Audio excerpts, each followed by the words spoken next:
She announced, "Spent your mom's cancer treatment fund. She was dying anyway." I said, "Actually, she's in remission." Then I had her arrested for elder abuse. She got 10 years. I'm writing this a week after my life was cleaved in two, the before and the after. The before was a life of anxious hope, of watching the woman I loved, my mother, fight a battle against stage 4 ovarian cancer. The after is a cold, quiet landscape of betrayal and methodical justice. For 2 years, our world has revolved around oncology appointments, chemotherapy cycles, and the terrifying quarterly PET scans. My father passed away 5 years ago, leaving behind a modest life insurance policy. I took that money, added a significant portion of my own savings, and created what we called the Lifeline Fund. It was a joint savings account holding just over $150,000. It was untouchable. Sacred money earmarked for anything insurance wouldn't cover. Experimental treatments, specialized home care, alternative therapies, anything that might give my mom, Eleanor, another month, another year. My girlfriend of 4 years, Megan, was my rock through it all.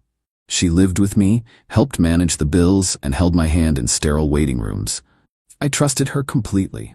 So completely, in fact, that I gave her a debit card for the Lifeline account. The idea was that if an emergency came up with my mom's care while I was swamped at my engineering firm, she could handle it. It was a symbol of our partnership.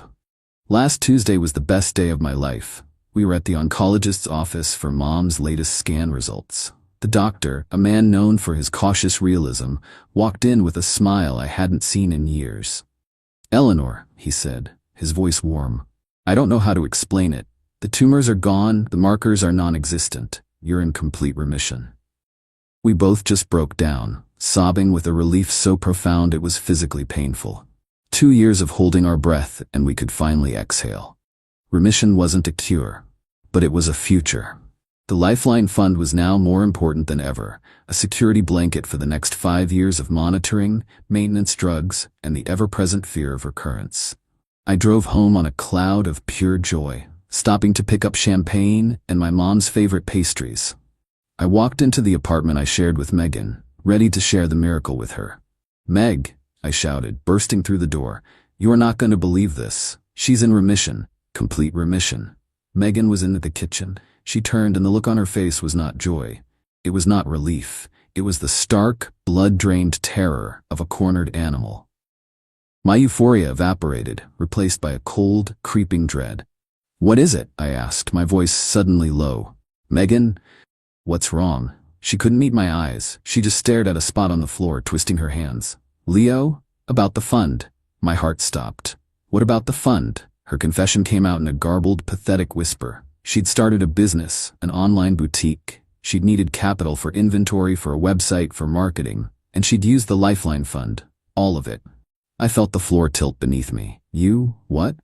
"I was going to pay it back," she insisted, finally looking at me with eyes full of self-pity, not remorse. "I was going to surprise you. The doctors, they all said she had 6 months, maybe a year. The prognosis was terrible, Leo." And then she said the words that will haunt me for the rest of my life. The words that severed any last shred of empathy I had for her.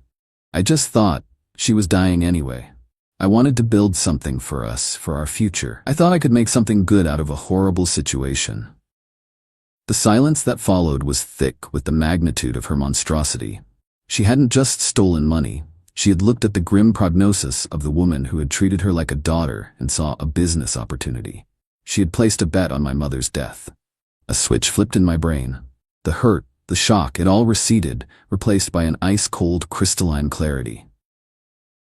"Actually, Megan," I said, my voice devoid of any emotion at all, "she's in remission." She blinked, confused. "What? But that's good, right?" "No," I said, stepping back from her, as if she were a contagion. "It's not good for you. You seem to misunderstand what that money was for. Remission isn't a finish line. That fund was for the next 5 years of scans that cost $5,000 a pop. It was for the maintenance drugs that cost $10,000 a month. It was for the very real possibility of a recurrence that would require a second, even more expensive fight. You didn't just spend the money we had for her to die peacefully. You stole her chance to live." I took my phone out of my pocket. She watched, a flicker of fear in her eyes. "What are you doing?" My mother is a 65-year-old cancer patient. You, a person in a position of trust, systematically stole her entire life savings under the assumption she would be dead soon. That isn't a relationship problem, Megan. That is a felony. Specifically, it's financial elder abuse. Her face went white. You can't. Leo, please, it was a mistake. We can fix this. No, we can't, I said, dialing the non-emergency police line. But the district attorney can.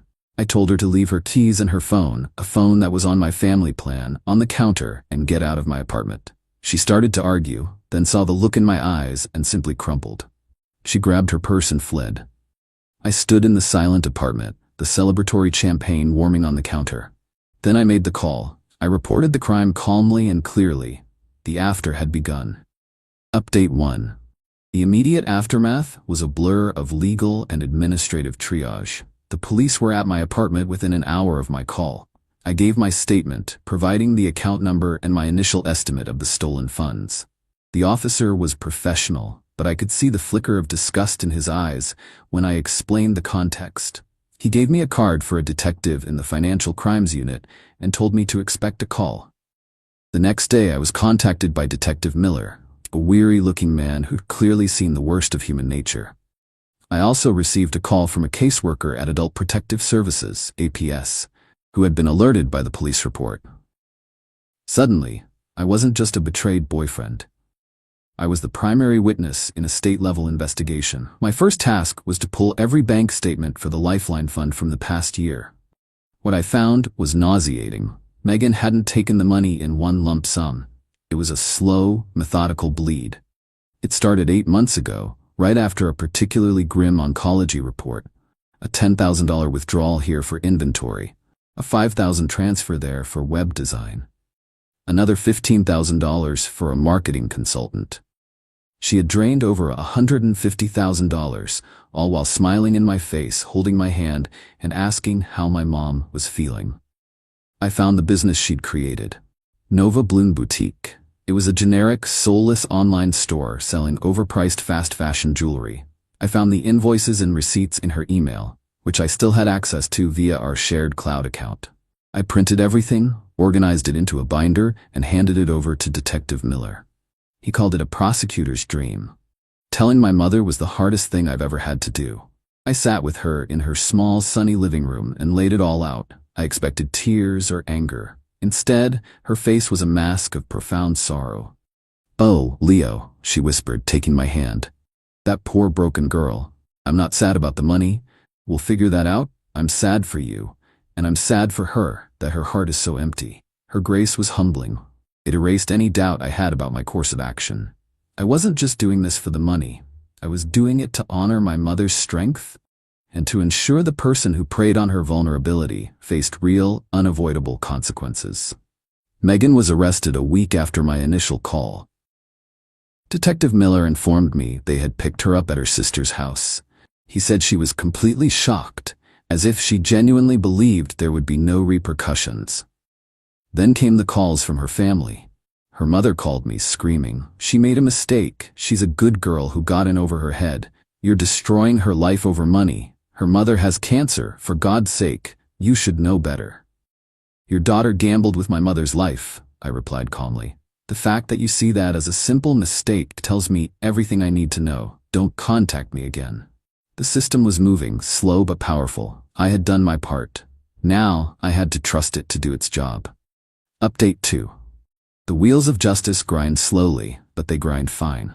The district attorney's office formally charged Megan with 2 felonies: grand theft and financial elder abuse. The second charge was the more serious one, carrying a significantly stiffer penalty due to the victim's age and vulnerable status. We met with the prosecutor, a sharp, empathetic woman named Miss Chen. She walked my mother and me through the process. She made it clear that Megan's actions were not just theft, but a profound violation of trust that the state took very seriously.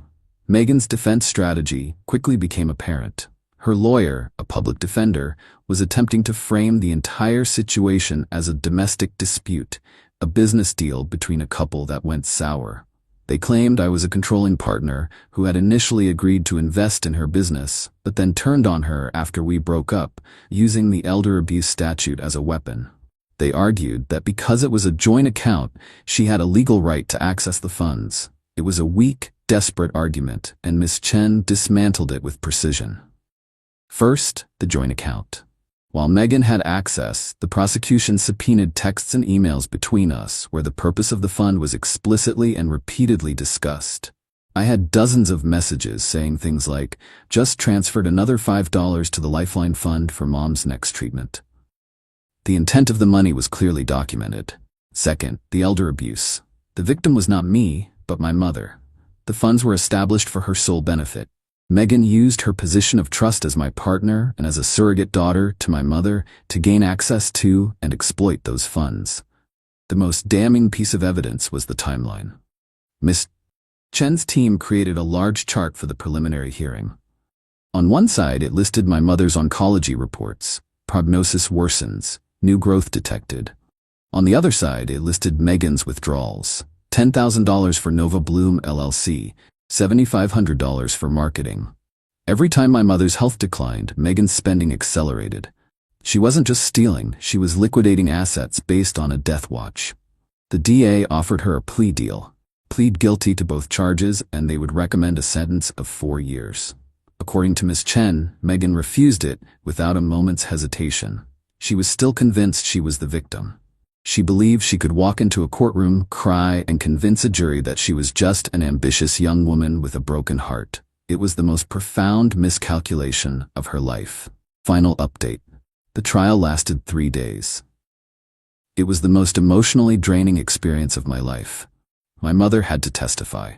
Seeing her on the stand, frail from her treatments but with a spine of steel, was both heartbreaking and inspiring. She didn't speak with anger, only with a quiet sadness. She described how Megan was like a daughter to her, and what that money, that hope had meant. When I took the stand, I simply recounted the facts. I told them about the day of the good news. I repeated Megan's exact words, she was dying anyway. I saw a few of the jurors physically flinch. Megan's testimony was a catastrophe. She tried to portray herself as a savvy, well-intentioned partner. Under cross-examination from Ms. Chen, her story crumbled. She couldn't explain the damning timeline. She couldn't produce a business plan or any evidence that I had agreed to an investment. She came off as callous, evasive, and profoundly self-absorbed. She cried on the stand, but her tears seemed to be for herself, not for the immense harm she had caused. The jury was out for less than 2 hours. The verdict was guilty on all counts. The sentencing was 2 weeks later. The courtroom was silent as the judge addressed Megan. He was an older man, and he looked at her not with anger, but with a kind of weary contempt. "Miss Gable," he began, his voice echoing in the chamber. "In my 20 years on this bench, I have seen many kinds of theft, born of desperation, addiction, or greed. But your crime is of a different, more chilling nature. You did not just steal money, you stole hope from a woman in the most vulnerable state of her life. You looked at a countdown to a person's death and saw it as a business deadline. This was not a mistake. This was a predatory act of profound moral depravity." He then delivered the sentence. For the charge of grand theft, 5 years. For the charge of financial elder abuse, 10 years, to be served concurrently. A sharp gasp came from Megan's family. She just stared blankly as if she couldn't process the words. 10 years. I walked out of the courtroom with my arm around my mother. There was no joy, no sense of victory. Just a quiet, somber sense of an ending. Justice had been done. It has been nearly a year since that day. Megan is in a state correctional facility. The boutique, of course, failed spectacularly. What little money was left in its accounts was seized for restitution, but it was a pittance. I never saw a significant portion of the money again. I've been working double time, and friends and family helped, and we have slowly started to rebuild the Lifeline Fund. My mother remains in remission. Her health is good. That is the only victory that matters. People have asked me if I regret having her arrested, if I should have just handled it myself. My answer is always the same. What Megan did wasn't a personal slight, it was a crime, a serious, calculated crime against a vulnerable person. I didn't have her arrested. I reported a crime, and the justice system, for all its flaws, did its job. She wasn't sentenced by me, she was sentenced by her own actions. She got exactly what she deserved. 10 years.